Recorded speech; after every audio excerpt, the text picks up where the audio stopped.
మిత్రులారా, ఈ రోజు నుండి భారతదేశంలో రాష్ట్రపతి చేతుల మీదుగా అందించే భారతరత్న అవార్డు ఎవరు అందుకున్నారో వారి చరిత్ర తెలుసుకునే ప్రయత్నం చేద్దాం. ముందుగా చక్రవర్తి రాజగోపాలాచారి గారికి భారతరత్న 1954లో ఇవ్వడానికి ముఖ్య కారణాలు ఇవి. ఆయన ఇండియన్ ఇండిపెండెన్స్ మూమెంట్లో చురుకుగా పాల్గొన్నారు. మహాత్మా గాంధీ గారి సన్నిహిత సహచరుడిగా దేశ స్వాతంత్రం కోసం పోరాటం చేశారు. స్వాతంత్రం తర్వాత దేశ నిర్మాణంలో ముఖ్య పాత్ర పోషించారు. భారతదేశానికి చివరి గవర్నర్ జనరల్ 1948, 1950గా పనిచేశారు. మద్రాస్ రాష్ట్ర ముఖ్యమంత్రిగా పనిచేసి ప్రజలకు మంచి పరిపాలన అందించారు. దేశ రాజకీయాల్లో నైతిక విలువలను ప్రోత్సహించారు. రామాయణం, మహాభారతం వంటి ఇతిహాసాలను సులభమైన భాషలో రచించారు.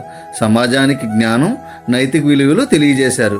దేశ స్వాతంత్ర పోరాటంలో చేసిన సేవలు, స్వతంత్ర భారతదేశ నిర్మాణంలో నాయకత్వం మరియు సాహిత్య, సామాజిక సేవల కారణంగా సి రాజగోపాలాచారి గారికి భారతరత్న పురస్కారం ఇవ్వబడింది.